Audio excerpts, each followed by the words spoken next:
Well, this is Brothers Be Podcast. We discuss Black LGBT issues and topics, and today we have a particular community series that we've actually done before, the World AIDS Museum here in Wilton Manors, Florida, where we discuss the stigma of HIV with the transgender community. But I think what you will discover is that you actually get more from the stories that many of these transgender community activists actually experienced in their lives. And also some of the things that we never really considered when it comes to being transgender within the community, within the LGBT community, within society. Those are things that some of us really need to pay close attention to, some of the things that they have to say. So please enjoy this conversation with the HIV stigma within the transgender community. But I would refer to more of this as the experience of the transgendered person. Thank you, everyone. So, my name is Joseph, and I work with the S Institute. I do want to acknowledge the Elton John AIDS Foundation. They have provided a grant that allows us to have these dialogues and reach out and also address the topics of stigma and stigma reduction about all of the different communities that are impacted by HIV.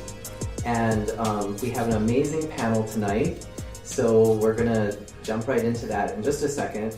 But I just wanted to share with you a few statistics when we look at the transgender community, and we also look at the relationship between how the community interacts with the transgender community at large. We find some of these numbers. In the trans community, we have a 33% suicide attempt rate.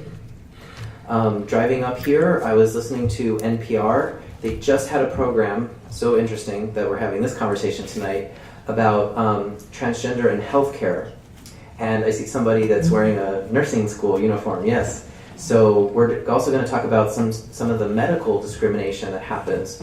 This survey that NPR released shows that around 25% of transgender folks don't have permanent health care. They can't have a steady plan, and if they're not getting prevention, then a whole host of medical concerns can arise. The HIV infection rate in the trans community is 3 times the amount they are compared to other communities.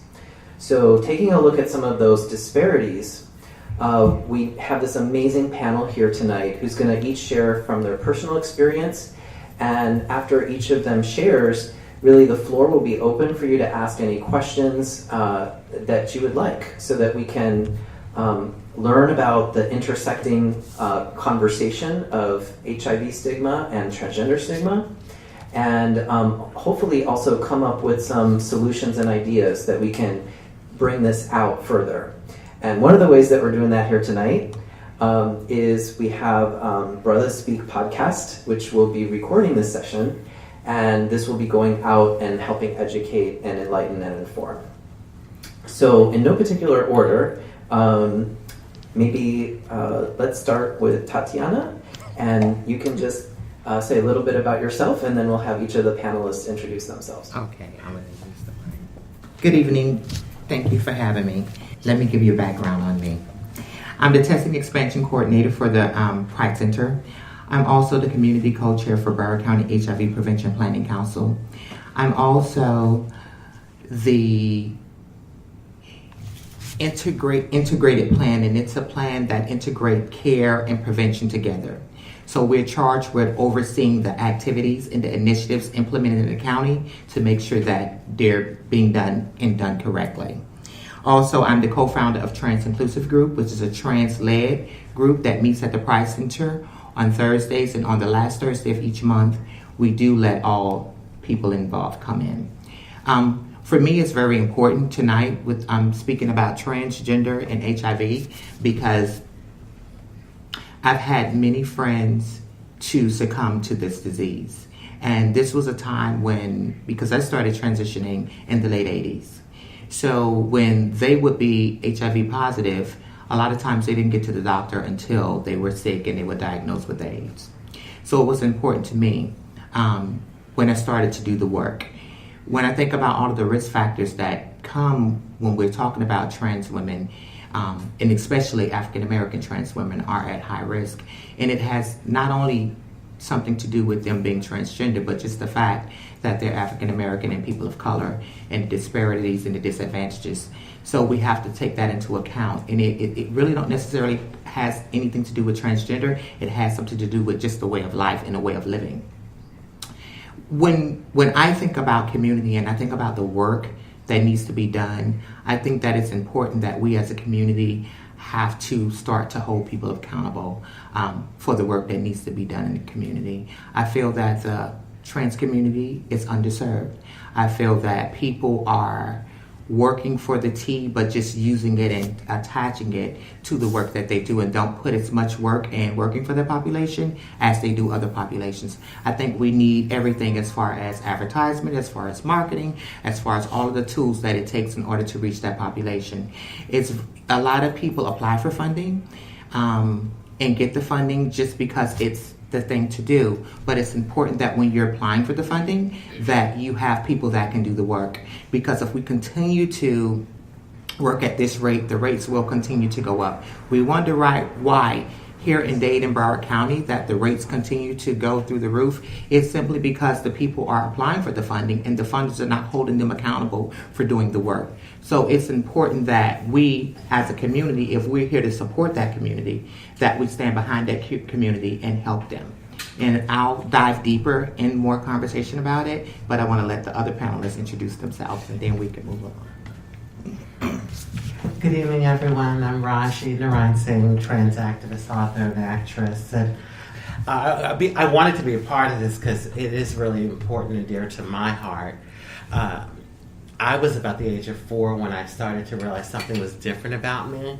In those days, and I'm not going to tell you how old I am because you never ask a lady how old she is, but there wasn't Google. You couldn't just go online and Google, well, what does it mean when you're a boy and you feel like a girl, So it was a lot of trial and error trying to figure out, but I knew the names that I was being called, like faggot and sissy and punk and homo. They didn't make me feel good. I didn't like the energy behind them, even though I didn't know what they meant. And I could see my little 4-year-old self now looking up at my neighbor and saying, what does faggot mean? And he looked at me and he was like, why are you asking me that question? I'm like, well, that's what everyone's calling me. And based on his answer, I knew that faggot couldn't be a good thing. Because he was like, well, you don't pay attention to them. Don't worry about it. You just ignore what they're saying. Got into school. The bullying was relentless. I mean, when you're a male, born male into the world, there's a certain standard that you have to live up to. I think a lot of times, and I use this example, if you see 2 little girls walking down the street holding hands, people don't bat an eye. If you see 2 little boys doing it, it's like, wait a minute. Right away people are on like high alert, like, oh, we got to watch that, So dealing with all of the expectations that I couldn't live up to because I just wasn't male enough or masculine enough. And so anyway, in my 20s is when I started to realize that maybe I might be trans. I started to connect the dots. And I thought of things like, wow, like, I took my basketball that Dad got me, and I used to be in my room pretending I was pregnant. I'd be walking around and with my belly, and I'd have the baby and be real motherly, taking care of my baby. And then G.I. Joe, he was never going to war. He was always coming home to me, and I was his wife. So, a kid's imagination, right? If my dad only knew what I was doing, with these toys. And so I connected the dots, and even like as I got into my teens and I started to fantasize, I realized in my 20s, I realized in retrospect, wow, I always imagined myself with breasts and a vagina, and I didn't even realize I was doing it. And so it was like just second nature, and I would just automatically do it. All right, so if I thought life was hard before I declared myself as trans, boy, was I in for a rude awakening. It got harder.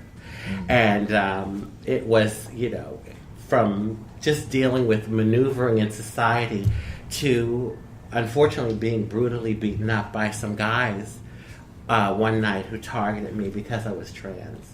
And my life flashed before my eyes. I mean, literally, I thought I was going to die that night. So, you know, our community, we deal with so many different things on so many different levels, with housing and healthcare and employment discrimination, and just, like I said, maneuvering through society. Some of you all may recognize me. The story of my black market injections went worldwide, like global, viral, that's the word. And I've been on about 30 different TV shows sharing my story, but thankfully I was able to get a little corrective surgery. I had a horrible reaction from the black market injections in my face. And so now I was walking around with a very distorted face. So here I am, transgender, a trans woman, trying to maneuver in society, and I have to go out and my face is really distorted. So, you know, and we all know that the world is very visual. And so, you know, it's one thing if you're trans, and not saying that if you're trans and beautiful, you don't have a hard time, but I'm just saying, like, try being trans with a disfigured face, and then it just compounds things, like, you know. And the attitude is, well, you did it to yourself. But people don't stop to think that it's perpetuated by society because we didn't have the resources, a lot of us, to do our transition the right way. So we're rubbing two nickels together trying to live in our truth. You know, not many of us have the millions of dollars to go and, oh, I want to be a woman, let me go and have my surgery and do that and pay for, you know, most of us, that's not the trans experience, you know, for most of us. So AIDS and HIV is very dear to my heart because I was affected early on in the 80s, and I was looking around as we were sitting here before the program started, and I'm looking at 1987, 1988. Those were the horror days. That's what I call them. They were dropping like flies. I lost a very dear friend of mine. He was a beautiful dancer, Ronald Allen, and a gay man. He got a scholarship to go to New York for dance, and he was off to college. And that spring, he came home early. I saw him on the train. This is in Philadelphia. So we were on the subway, and I saw him. I'm like, what are you doing home? You're not supposed to come home until May. So he's like, oh, I'm not feeling good. I had to drop out for the semester. I came home. Well, that was in March. By January 1st, Ronald Allen was dead. He was gone. So, I mean, you know, the deterioration and, you know, just, you know, from being diagnosed to death was just like so quick. And I'll never forget him because our lives were just starting. We were both 21.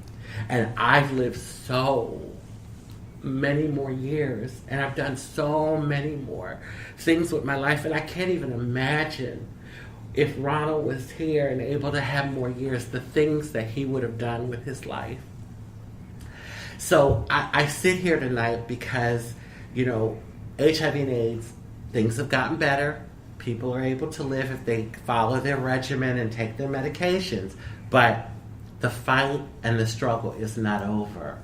And for the trans community, many of transgender women, especially transgender women of color, we're dealing with so many different issues that healthcare, when you're worried about where you're sleeping and where your next meal is coming from, you can't even really think about next week, next month, next year, because it's survival from day to day. It's kind of like that pyramid, you know, the pyramid, and like, you know, as your needs get met and you have your basic human needs, then you can start to set goals and have aspirations and that sort of thing. And so it's very dear to my heart. I've been an activist in this community for almost 20 years now, pounding the pavement. And let me tell you, only in the last few years have I seen some acceleration with our movement, with our transgender equality movement. Only in the last few years, and thank God I lived to see it. There were days when I thought I'd never see it. So, you know, I continue to do the work. Our community lost a dear, I call him a trailblazer, Bishop S.F. Makalani Mehi, transgender man who was so passionate about his activism and his advocacy for the transgender equality movement. The work that he did will live on for eternity. It's like a pebble that you throw in the pond and you see the ripple effects. But I sit here tonight in honor of him because he's gone now. He passed away last night and he will be missed, but we have to continue the work. Hi everyone, my name is Dillion, and I just want to start off saying I'm so honored to sit on a panel with such trailblazing women in the field of HIV and transgender work. So I work at Compass as the HIV Prevention Program Coordinator, Young Adult Program Coordinator, Smart Ride Agency Rep, Youth 100 Team Liaison. Pretty much you name it, I do it over at Compass. And something that I've really been working on a lot lately, the issue of youth homelessness in Palm Beach County, especially like down here in like South Florida. So if you look at youth homelessness as a whole, 40% of all youth homeless individuals identify as LGBTQ. And it really comes down to like looking at the disparities that are going against like not only the trans community, but also people getting kicked out in the beginning. So a lot of things that we've been working on is something called diversion. So working with the families, like I'll go around with Michael and she'll introduce herself in a second. And we'll do LGBT cultural competencies for families, for foster families, to help try to end youth homelessness in the LGBT community. My name is Michael Reardon. I also work at Compass. I'm going to say this just for the benefit of the podcast and anybody in the audience who might be still confused. I am a transgender woman, despite my name and how I sound. The second transgender employee hired at Compass. Do you all know what Compass is? Are you familiar? So Compass is the LGBT Community Center up in Lake Worth, and we service Palm Beach County predominantly. Anybody from anywhere can come, but we have a myriad of services and departments. Obviously, Dillion in the HIV Prevention Department. We have a youth program. The Trans Youth Program just got a grant to expand to weekly meetings, which is a huge deal for them and for us. We also have a very large health services department. We're the only direct service provider in the county, specifically catering to the LGBT community. I myself work in the business development department.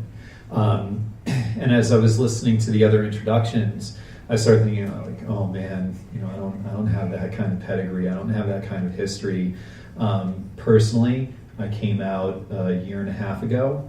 I came from, we joke all the time, but I was I'm a white straight guy that is trans, and I started figuring it out later in life. And when I finally decided to come out to friends and family, but I always say you have to come out twice. Once to friends and family, but the first time to yourself.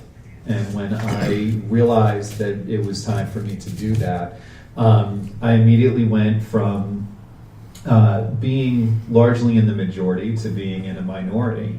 And so working at Compass for me is very important, not only because it allows me to be who I am, and I'm one of the lucky people. And Tatiyana, you were talking about, everybody so far has mentioned it to some extent, I believe, the socioeconomic situation that many trans people find themselves in.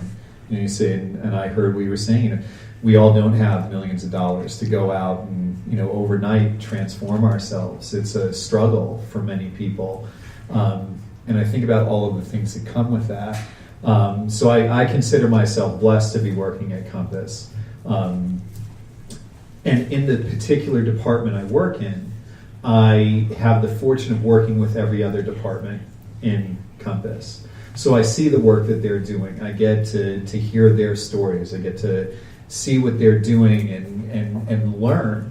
And I'll be honest with you, it's quite the education for me, coming especially from my background and the life that I was living, to being, I wouldn't say thrust, because I've chosen this and I'm happy and I'm glad that I am in this community. but I see all of a sudden things that I didn't think about, things that I didn't know about. I was heavily closeted. I always joke that I really passed well as a straight guy. When I was playing with G.I. Joe, he was going to war. If I was playing with the basketball, it was I was bouncing it. I don't want babies, but anyway. So it's been interesting for me to see that there still is such a huge problem out there. And I think that part of what leads to the situations that we find ourselves in, which is the numbers are rising again, especially in the South. And I think that a lot of people out there think it's over.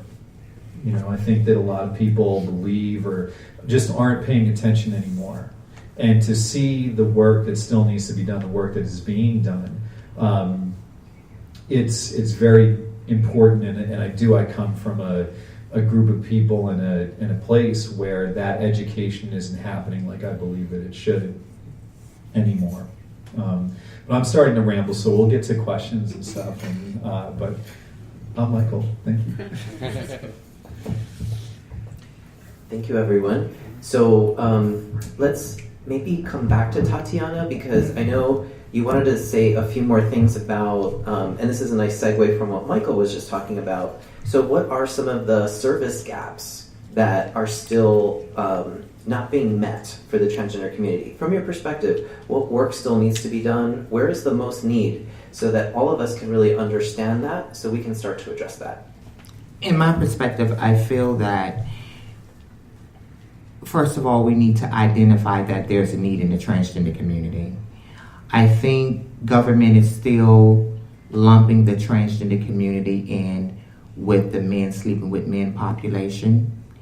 And for some odd reason, they're not thinking that that population, even if you don't have specific funding for that population, you should somehow, some way take funding from the MSM population if they are a part of that population, and start to allocate money there to put resources in community. That's the first thing we need to do. I think when you think about prevention for trans people, we have to think about all components. You just can't think about give them a condom or tell them about PrEP. You have to think about everything. As mentioned earlier, you have to think about housing, you have to think about education, you have to think about everything when it comes to this population. And some of these women are so busy trying to survive, they don't have time to even get the education or know about things that are in community, like this evening. What's important to me, what I always say in working in a CBO, you have to put just as much work in all populations in all of community. You can't put a whole lot of work over here and get a good success rate from that and want to give a piece to this community and expect to get the same. We have to not only work for equality but equity as well when it comes to that population. I think government plays a major part in this when it comes to the gaps. I think opposed to just sending money and funding people and allocating, and you're looking good on paper saying you can do X, Y, Z, and you know as an organization that you can't do it, and you just can make yourself look like you can, and then once you get the funding, then you're like, well, let me figure out how this works. No, you should have already had that in place before you even thought to even apply for that money, because that's what's important, and the community will continuously get underserved if we move at that rate.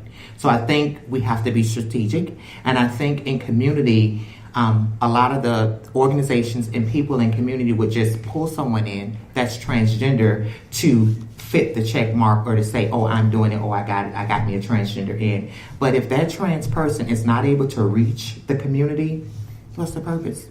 So if you're just putting someone there just to get a check mark and you don't know the work, that's where we have a problem. So if you see people out there that can do the work, and opposed to pulling these people in and saying, let me help you, let me get behind you to do the work, they will continuously apply for the funding and not use it the right way. And that's a part of the problem. I feel that we have to start holding people accountable. And I think when it comes to the trans population, I think it's important for them to fight as well for their rights, because you only can do what you can do yourself, but you have to have that manpower and you have to have people to back you and the allies. When you have that privilege, when you have that voice, you have to work for us. And sometimes I'm not even sure, sometimes I wonder, are they really trying to make a change? Are they really trying to make a difference? Because I look at it like this. If I work in a CBO, and you don't have many trans-led organizations as well. If I work in a CBO, and most of them are ran by white gay males in LGBT organizations, and I think about myself, why would I give you the tools to lead you, to apply for funding and help you, and that's going to take away from me? So I think there's a lot of things coming to play, and I think there's a lot of smoke screens. And nobody is putting all the cards on the table and being honest. And in order for us to tackle HIV, we have to be honest. We can't continue to work with the smoke screens and just do, I'm getting a check mark. And no disrespect to anyone in the room. And I speak on the Black population because that's where the HIV is high and it continues to raise. When they started to blanket that umbrella term, people of color, that's when we lost the mark when it comes to that Black population. Because when you said it, and excuse me, because I'm speaking from a grant standpoint and from a deliverable standpoint, so I understand it. When we did that, we lost the fight for that community. Because agencies and government were able to say, okay, I met the deliverable because I did meet this many people of color. But the many people of color could have been a whole lot of people. So that the African American population is being left behind. So we have to start to pay attention, and we have to hold community accountable for the work that they're supposed to be doing for the transgender community. Next question. Well, I had mentioned earlier in my introduction that when I started to transition, I did the hormones. I started dressing, grew my hair out, makeup, wearing feminine clothes, but it wasn't enough. Like, it only did so much, and then I was like, God, I'm not getting what I really want. Like, I'm not really matching my spirit, the way I feel inside, with the way I look on the outside.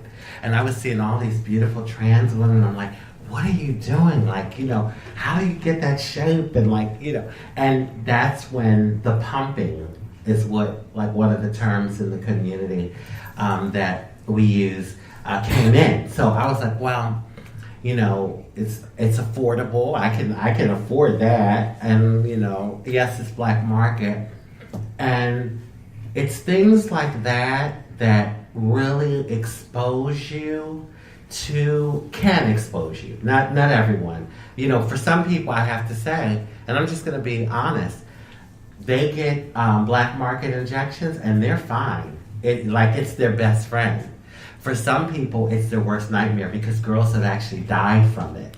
So, it's one of those things. It's like, you're rolling the dice. For me, it was a little bit of both. I mean, my face got very distorted and disfigured, but, I got the breasts. Well, these are a little too big now. I didn't plan on going this big. They just keep getting bigger. But what I'm saying, so what I'm saying is I'm using that as an example to say that, because we don't have the resources, we put a lot of times we roll the dice and we end up in situations where you can expose yourself to HIV. Because, let's not forget, to get pumped, you have to use needles. And you don't know if those needles that they're using are sterile, necessarily. So that's one way of exposing yourself.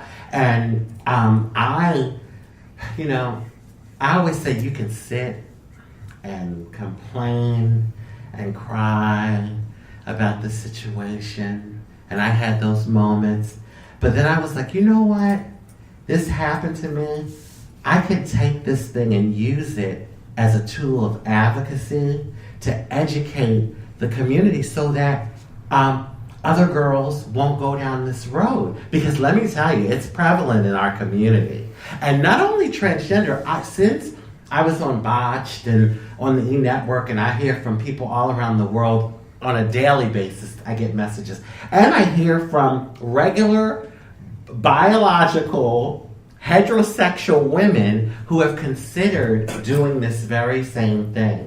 So, the world is, like I said in my introduction, it's all about the way you look and, the pressure to be beautiful. And every culture has that definition of beautiful. It's not the same for every culture, but there is a definition or a standard of beauty that people feel forced to live up to. So that's an example of, to me, how many of us get ourselves in a situation. Another thing would be the medical treatment that we go for. When you feel stigmatized, and I'm going to tell you, from young, there's a shame that many LGBT people live with. It's ingrained. Not all, but many. Because when you're told by your family what you are is wrong, when you're told by your community what you are is wrong, when you're told by the kids in school what you are is wrong, you start to feel like, oh my God, I'm wrong. What I feel and who I am is not the way it's supposed to be. And what comes from that is shame. And when you're ashamed, you want to hide. And so therefore, I'll speak for myself. There were times I was scared to go to a doctor because I didn't know how they were going to treat me. Thankfully now I have a wonderful doctor and I get the care that I need. But for many years I didn't go because there was a particular time when I went into an office, and like you walk into the office and they open they slide the window open. So the nurse, she kind of did one of these numbers, and I said, hi, I'm here, for my appointment. And she said, okay, well, have a seat. She gave me the thing to fill out. Closes the thing, and they all start cracking up laughing. Like, I can't hear that. Now, take that experience that any one of you in here, you're sick or you have a situation, you're going to the doctors, you want to be welcomed. You don't have to kiss my butt, but at least make me feel welcomed in your office. And I'm now sitting in the waiting room hearing these nurses laughing about me. What confidence will I have in the health care that I'm going to get at that office? And will I even want to go back? So again, when you're stigmatized, you're living on the fringes of society, and you don't go for the, out and about and go to your doctor's appointments or, and that sort of thing, and take care of yourself. And so that's another area that we really need to work on, encouraging. And like I said, it's getting better. I mean, in my introduction, really, I said the last few years, things have gotten better for our community. But we still have a long way to go. And let's not forget, Stonewall was started by a black transsexual woman of color. And the transgender community got forgotten for many years and pushed aside. So, because it was about gay rights and lesbian rights and that whole thing. And then it was almost like once the gays and the lesbians got their rights, they're like, oh, you trans folks are a little too out there. We don't know if we can bring you all along for this because people are finally giving us our rights. So again, I'm saying all of that to say, not to make anyone feel any uncomfortable, but it's the reality of how things played out in history. And because we were the forgotten ones, pushed aside and living on the fringes, a lot of things lacked for our community. So, let me stop running my mouth. You can keep going, it's fine. I wanted to also just throw in a statistic here. A study was done in workplaces of transgender people that were still employed. Okay, 90% of them on a workplace survey said that they had been let go by previous jobs just because they were transgender.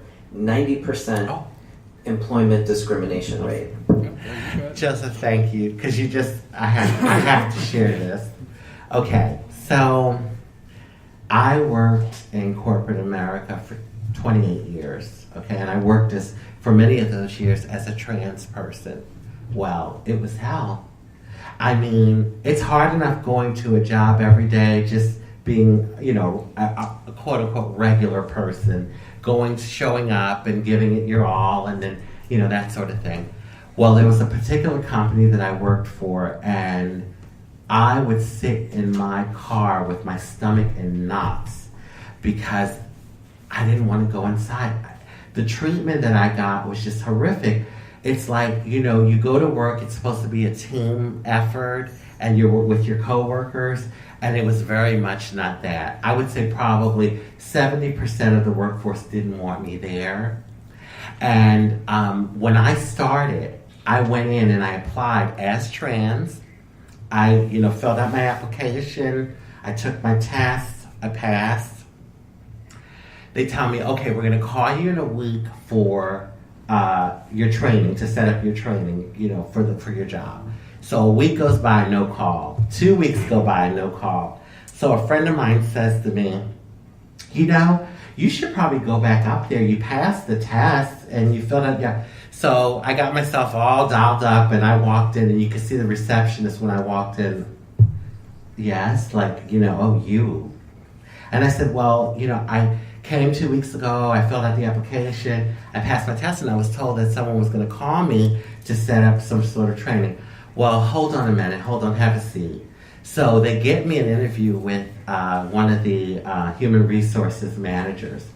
I walk into his office and I sit down, and the first thing he says to me is, damn, are those tits real? So now, me, because I need a job, and I kind of laugh it off. I'm like, well, yeah, it took a little work to get them, but they're real, and so he's like, and he says, well, I heard you girls give really good blowjobs. Okay, now this is my interview.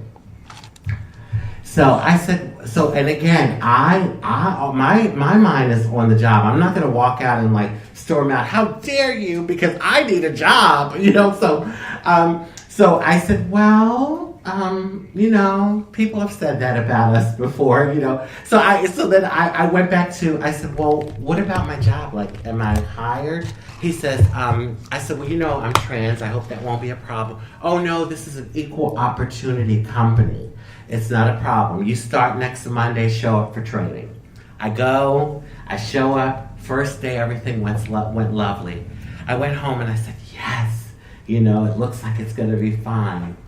Next day, I'm sitting in class, and my teacher, he pulls me out of the class and he says, I just want to warn you, they want to see you in human resources. I told him, you're very natural with the way you carry yourself, and your first day was fine. He says, but I just want to give you a warning there. They want to see you, and I don't think it's good.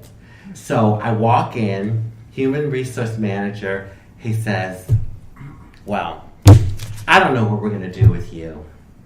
He says, on your computer application, you put Miss. On your written application, you put transgender. And on your ID, it's male. You have male. So I said, well, on the computer, there was no category for trans, and I certainly wasn't going to put Mr. On the ID situation, at that time in the state of Florida, you couldn't change your gender marker.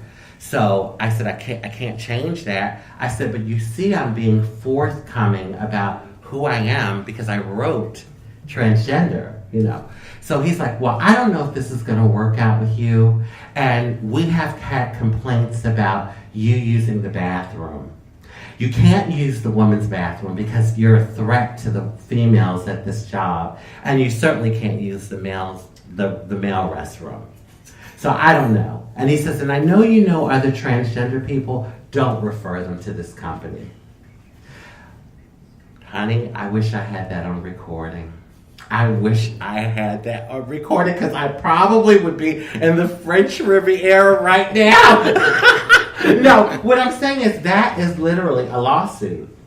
Even if you're thinking that, you don't say that. But that was my welcome to this company. I'm going to close with this.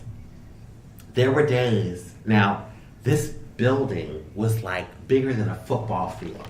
I worked on one end, and the bathroom that I was assigned to was all the way on the other end. It was one of those unisex bathrooms where you walked in, but it was located in the Human Resource Department, which closed at 4 o'clock. My shift was from 12 to 8. So for 4 hours, I didn't have a bathroom to use. And then on top of it, when I did use the bathroom, my supervisor was docking me because I was taking longer than my other coworkers who could just walk across the hall to the restroom. But it took me longer because I had to walk all the way across the building, do what I do, and then come back. And so, of course, it would take me longer, but I was getting in trouble. So it was like, you see that kind of shifty type stuff going on where they hire you, but it's almost like they want to make you quit. I sat at my desk many days, 8 hours, and didn't go to the bathroom for many days. And I don't know if any of you all saw that movie, Hidden Figures. Remember the scene where the woman was at NASA and she had to run all the way across campus every day to use the bathroom? Well, that was me, okay? That was me for a long time. But I stuck it out. I proved myself. And there was something in me that said, you know what? I got to show these people that a transgender person can come to work, show up, give 100%, and do the job just like anyone else. And I was there for 7 years. I stuck it out, and it got better as time went on because I proved myself, and I did get like about 10% that started to rally in my corner. But it wasn't easy. So that's to give you a little example of the employment thing. You might get hired, but then they make it like hell for you to maneuver and work. Like, so it's almost like, well, you hired me, but then you're giving me all of this strife and struggle to just come and do my job. What an amazing story. Tune in next week as we continue part 2 of the conversation, the stigma of HIV within the transgender community. I hope you've enjoyed this podcast. I will see you next week with part 2. Have a wonderful day.